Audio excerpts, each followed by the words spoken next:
हर हर महादेव। प्रिय गुरु बहनों एवं भाइयों, आज हम शिव गुरु की अत्यंत सुंदर और रहस्यमय कथा सुनने जा रहे हैं। कृपया इस कथा को पूरे प्रेम और श्रद्धा के साथ अंत तक अवश्य सुनिएगा, क्योंकि कथा को अधूरा छोड़ना शिव गुरु का अपमान माना जाता है। और जो भक्त इस कथा को पूरी श्रद्धा से सुनते हैं उन पर शिव गुरु अपनी असीम कृपा बरसाते हैं और उनकी समस्त मनोकामनाएं पूर्ण करते हैं। वीडियो को लाइक करें और कमेंट में हर हर महादेव अवश्य लिखें, ताकि भगवान शिव की कृपा आप सब पर बनी रहे। बहुत समय पहले की बात है, एक बड़ा और समृद्ध गांव था। वहां एक अति प्राचीन शिव मंदिर था, जहां हर वर्ष सावन के पावन महीने में बड़े धूमधाम से शिव चर्चा, भजन, कीर्तन और आरती होती थी।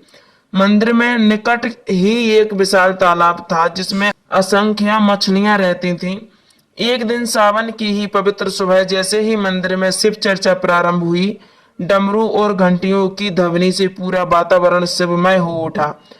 मंदिर की घंटियों की मधुर गूंज तालाब तक पहुंचने लगी। उसी समय तालाब में रहने वाली एक मछली के मन में एक अद्भुत भाव जगा। उसने जल की सतह पर आकर मंदिर की दिशा में ध्यान लगाया और वो शिव चर्चा सुनने के लिए अनायास ही तालाब के किनारे आ पहुंची। वो मछली मंत्र मुग्ध होकर एकटक शिव चर्चा सुनने लगी। प्रिय गुरु भाइयों और बहनों, कहा जाता है कि शिव चर्चा केवल मनुष्य ही नहीं सुनते, बल्कि पशु, पक्षी और जलचर तक इस पुण्य अवसर का लाभ उठाते हैं। अब जब वो भक्त मछली शिव चर्चा में तल्लीन थी, तो बाकी मछलियां हैरान होकर पूछने लगीं, अरे बहन, यहाँ क्यों बैठी हो? अगर मछुआरा आ गया तो हमें जाल में फंसा कर ले जाएगा, यहाँ जान का खतरा है। उस भक्त मछली ने शांत स्वर में उत्तर दिया, हे गुरु बहनों, यदि मरना ही है तो शिव चर्चा सुनते हुए मरना ही पुण्य है।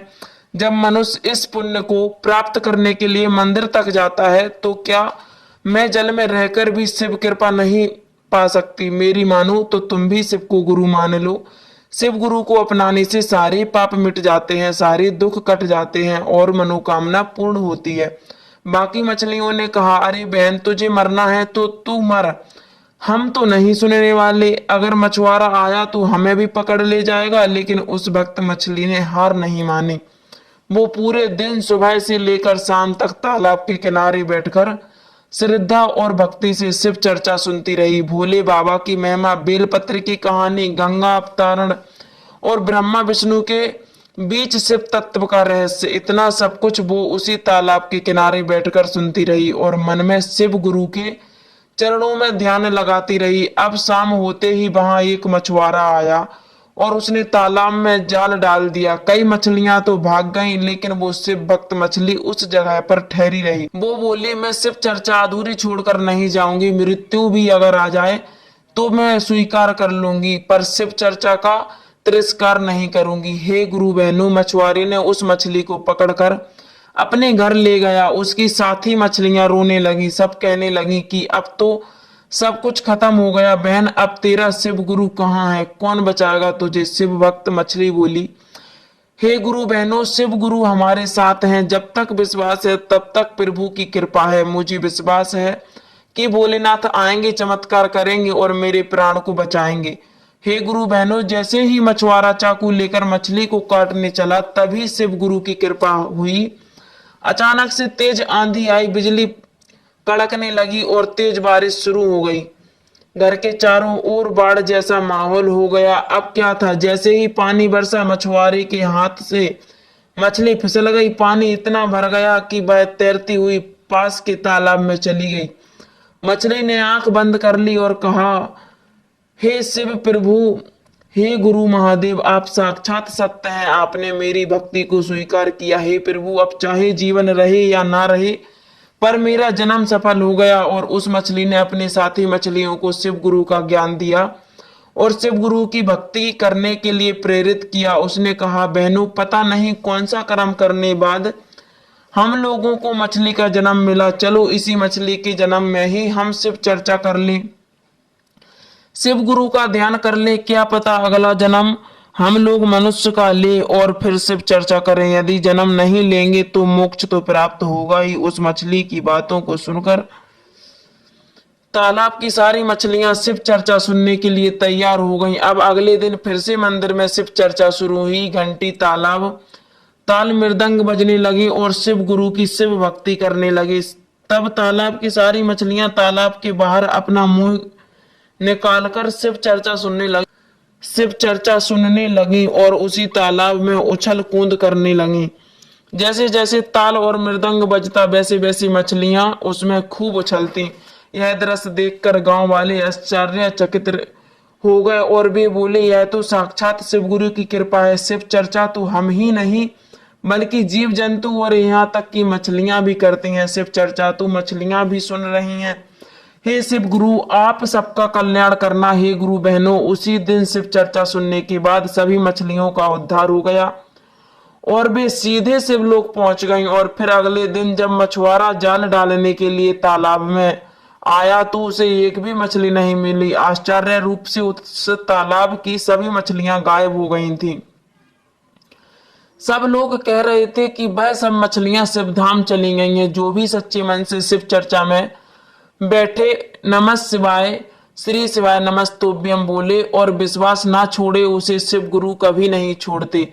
उन भक्तों की सभी मनोकामनाएं पूर्ण होती हैं। अब आगे सुनिए। उसी गांव में एक ग्वाला अपनी बीवी और बच्चों के साथ रहता था। उसके एक बेटा और एक बेटी थी। वो ग्वाला था तो उसके पास बहुत गाय और बछड़े थे। वे गायों को चराने जाता था और गायों का दूध और घी बेचकर ही अपने परिवार का पालन पोषण करता था। जितना कमाता था उसकी पत्नी उसे ही संतुष्ट थी और अपने बच्चों को पाल रही थी। साथ ही वह शिव गुरु की भक्त थी। शिव चर्चा कथा को प्रेम पूर्वक सुना करती थी। शिव चर्चा जहां भी होता वो जाकर शिव चर्चा सुनती। एक दिन ग्वाले की पत्नी बहुत बीमार हो गई और उसकी मृत्यु हो गई। अब ग्वाले के ऊपर ही अपने बच्चों की जिम्मेदारी आ गई। हे गुरु बहनों, कहते हैं कि अगर पिता मर जाए तो माँ अपने बच्चों को सही तरीके से पाल लेती है, लेकिन एक पिता ऐसा नहीं कर पाता। उस ग्वाले को बहुत परेशानी हो रही थी। वो गाय चराने जाता तो अपने बच्चों के लिए भोजन तैयार नहीं कर पाता। बच्चे अभी छोटे छोटे थे। बेटी 11 साल की थी और बेटा 9 साल का था। ऐसे ही कुछ समय बीत गए। फिर ग्वाले ने बच्चे के पालन पोषण के लिए दूसरी शादी कर लिया। ग्वाले की दूसरी पत्नी घर में आई और वह ग्वाले के बच्चों को बिल्कुल भी पसंद नहीं करती थी। ग्वाला भी अपनी दूसरी पत्नी के साथ खुश रहता था। अब ग्वाला अपनी दूसरी पत्नी की सारी बातें मानता था। धीरे धीरे समय बीतता गया और बच्चे बड़े हो जाते हैं। लड़का अब 13 साल का हो जाता है। दूसरी माँ लड़की को बिल्कुल भी पसंद नहीं करती थी। एक बार भी अपने पति से कहती है, देखो जी, अभी आप गाय और बछड़ों को चराने जाते हो, लेकिन अब लड़का बड़ा हो गया है। अब से गाय और बछड़े चराने यह लड़का जाएगा। फिर बेचारा लड़का रोज सुबह जंगल में गाय और बछड़े चराने जाता और शाम को वापस आता। इधर लड़की भी बड़ी हो गई थी। वो घर का सारा काम करती, खाना बनाती और अपने भाई को अपने हाथों से खिलाती। वो लड़की भगवान शिव गुरु की परम भक्त थी। वो भगवान शिव जी का रोज पूजा पाठ करती थी और जहां भी शिव चर्चा होता वहां काम धाम निपटाकर शिव चर्चा सुनने चली जाती। वापस लौटने पर सौतेली माँ उसे छड़ी से खूब पीटती थी। वो दोनों भाई बहन एक दूसरे से बहुत प्रेम करते थे और दोनों आपस में बातें करते कि पता नहीं हमारे पिताजी को क्या हो गया है। वो हम पर बिल्कुल भी ध्यान नहीं देते। जब से हमारी माँ की मृत्यु हुई है हमारे कितने कष्ट भरे दिन आ गए हैं। तब बहन अपने भाई को समझाती है कि हे भाई, तुम चिंता मत करो, शिव गुरु हमारी रक्षा करेंगे। यह कहकर वो अपने भाई को आस बंधा देती है। फिर भाई कहता है, हे दीदी, मुझे माँ की बहुत याद आती है। अगर आज हमारी माँ होती तो हमें अपने हाथ से बड़े प्यार से खाना खिलाती। दोनों भाई बहन अपनी माँ को याद करके रोने लगे। हे शिव गुरु बहनों, अब आगे सुनिए। दिन बीतते रहे और एक दिन लड़का गाय चराने जंगल गया और जंगल में लड़के को एक शेर मिल गया। तब लड़का दौड़कर एक पेड़ पर चढ़ गया और उससे कहा, हे शेर भाई, तुम मुझे क्यों खाना चाहते हो? तब शेर ने कहा, भाई मैं भूखा हूं, अगर तुम चाहती हो तो मैं तुम्हें ना खाऊं तो तुम मुझे एक गाय या एक बछड़ा दे दो जिसे खाकर मैं अपनी भूख मिटा सकूं। लड़की ने कहा, भाई मैं अपनी बहन का इकलौता सहारा हूं। मेरी बहन तो रो रो कर मर जाएगी। मेरा पिता और सौतेली माँ तो बस हम दोनों पर ही बहुत अत्याचार करते हैं। मैं अपनी बहन की उम्मीद नहीं टूटने दे सकता। अगर फिर भी तुम्हें यह गाय या बछड़ा खाना है तो मैं पिताजी से पूछ कर आऊंगा। तब शेर ने कहा, ठीक है, कल तुम अपने माता पिता से पूछ कर आना। फिर लड़का शाम को अपने घर गया और अपने पिता से कहा, पिताजी, आज मुझे जंगल में एक शेर मिला। अभी पूरी बात सुनी ही नहीं थी कि उसके पिता ने 2 चांटे उसे लगा दिए। फिर वो बेचारा रोने लगा और रोते रोते कहने लगा कि पिताजी, मैं आपसे कुछ कहना चाहता हूँ, आप मेरी बात तो सुन लीजिए। जैसे तैसे लड़के ने पिता को सारी बात बताई कि जंगल में उसे एक शेर मिला था वो, और मुझे खाना चाहता है, गाय और बछड़े वाली सब बात उसने अपनी सौतेली माँ को भी सुनाया। सौतेली माँ ने कहा, गाय और बछड़ा कम नहीं होना चाहिए, पता है वो कितनी कीमती है, उसके दूध से ही हमारा घर चलता है। अब तुम्हारे बिना तो हमारा कुछ नहीं बिगड़ेगा, इसीलिए अच्छा है कि शेर तुम्हें खा जाए। हे गुरु बहनों, अब वो बेचारा दुखी मन से अपनी बहन के पास गया। उसकी बहन ने खाना खिलाया और पूछा कि तुम इतने उदास क्यों हो भैया। तब लड़के ने सारी बात अपनी बहन को बता दी। तो उसकी बहन उसे समझाने लगी कि तुम तो मेरी जिंदगी का आधार हो। इस संसार में शिव गुरु हैं और तुम्हारे अलावा मेरा कौन है। तुम्हारे बिना तो मैं जीने की सोच भी नहीं सकती। अगर तुम्हें कुछ हो गया तो मैं जिंदा नहीं रह सकूंगी, इसलिए तुम जंगल को जाना और एक बछड़ा शेर को खाने को दे देना। अगर गाय जिंदा होगी तो दूसरा बछड़ा आ जाएगा। यह सारी बातें बहन से सुन ली तो भाई ने कहा, ठीक है। वो दूसरे दिन फिर से जंगल में गया तो शेर उसका इंतजार कर रहा था।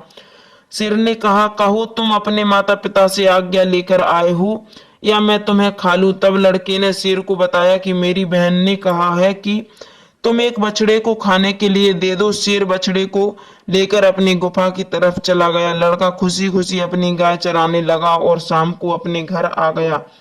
और तभी उसके माता पिता गाय और बछड़ों को गिनती करने लगे। जब उन्होंने गिनती की तो एक बछड़ा कम था। वह समझ गए कि बछड़ा शेर को दे दिया। इस बात पर वह दोनों बहुत गुस्सा हो गए और उसे मारने लगे। उसके पिता ने उसे डंडे से इतना मारा कि वो बेहोश होकर गिर पड़ा। उसकी बहन यह सब देख रही थी और उसको बहुत बुरा लग रहा था। वो रो रही थी, लेकिन वो क्या कर सकती थी। शिव गुरु को पुकार रही थी। जब उसके माता पिता चले गए तब वह बहन भाई को उठाकर कमरे में ले गई और उस पर पानी मानी छींटे मारे। जब वो होश में आया तो पानी पिलाया और खाना खिलाया। दोनों भाई बहन बहुत देर तक गले से गले मिलाकर रोते रहे। फिर बहन ने कहा, भाई, अब तुम्हारा यहाँ रहना खतरे से खाली नहीं है। मेरे पास माँ की एक निशानी, यह अंगूठी है, तुम यह अंगूठी पहन लो और यह घर छोड़कर चले जाओ। अगर तुम जीवित रहोगे तो मुझे आशा रहेगी कि हम कहीं ना कहीं जरूर मिलेंगे। भाई की समझ में बहन की सारी बात आ रही थी, लेकिन उसने कहा, बहन, तुम ठीक कह रही हो, लेकिन मैं तुम्हें यहाँ अकेला छोड़कर कैसे चला जाऊं। माँ तुम पर भी तो अत्याचार करती है, सब काम करवाती है, मारती है और पीटती भी है। तब बहन ने कहा, भाई, अगर तुम ठीक रहोगे तो मैं सब सह लूंगी। ऊपर से शिव गुरु की कृपा मेरे ऊपर है, लेकिन तुम यहाँ से चले जाओ। हे गुरु बहनों, भाई अपनी बहन की बात मान लेता है और एक धागा उठाता है और अपनी बहन की कलाई में बांध देता है कि यह मेरी निशानी है। जब भी हम मिलेंगे तो यह देखकर एक दूसरों को पहचान लेंगे। तुम यह धागा टूटने मत देना। बहन ने कहा, ठीक है। जब दोनों भाई बहन बातें कर रहे थे तो उसकी सौतेली माँ सब बातें सुन रही थी। तब वो मन में सोचने लगी कि अच्छा यह बात है, इन्हें अभी मजा चखाती हूँ। और जब लड़का और लड़की सो गए तो सौतेली माँ ने अपने पति से कहा कि देखिए, मुझे तो उस लड़के का मांस खाना है। पति ने कहा, ठीक है। हे गुरु बहनों, इस जल्लाद आदमी को तो देखो, अपने बेटे को ही मारने के लिए तैयार हो गया। उसने कहा, अगर तुम्हारी ज्यादा इच्छा होती है तो मैं अभी उसका मांस लेकर आता हूँ। बाप रे, इतना निर्दय और इतना कठोर हृदय का हो गया कि उसने अपने बेटे को उठाया, बाहर ले गया और कुल्हाड़ी से उसके छोटे छोटे टुकड़े कर दिए। हे गुरु बहनों, फिर वो उन टुकड़ों को लेकर अपनी पत्नी के पास गया और कहा, यह लो और खा लो। तब उसकी पत्नी ने उन टुकड़ों को सब्जी बनाई। जैसी कैसी जल्लाद औरत थी, उसने खाना पकाया और फिर एक थाली अपने लिए और एक अपने पति के लिए परोसी। तभी उसके मन में विचार आया कि भाई बहन का प्यार बहुत गहरा होता है, तो बहन को भी उसके भाई का मांस जरूर खिलाना चाहिए। उसने बहन को बुलाया और उसके लिए भी एक थाली परोस दी। खाओ। तब बहन सोचने लगी कितने प्यारे प्यार से माँ ने भी कभी खाना नहीं खिलाया, जरूर इसमें कोई बात है। जैसे ही वह खाना खाने वाली थी, उसने देखा कि थाली में वही उंगली आ गई जिसमें अंगूठी थी। बहन तुरंत समझ गई, क्योंकि वो सुबह से अपने भाई को खोज रही थी लेकिन वो कहीं दिखाई नहीं दे रहा था। उसका शक यकीन में बदल गया और वो अंगूठी देखकर हैरान रह गई। वो अंदर जाकर शिव गुरु का नाम लेकर जोर जोर से रोने लगी। भगवान शिव से कहने लगी, हे शिव गुरु, यह क्या हुआ? इन लोगों ने मेरे भाई को मार डाला, अब मैं अकेली रह गई।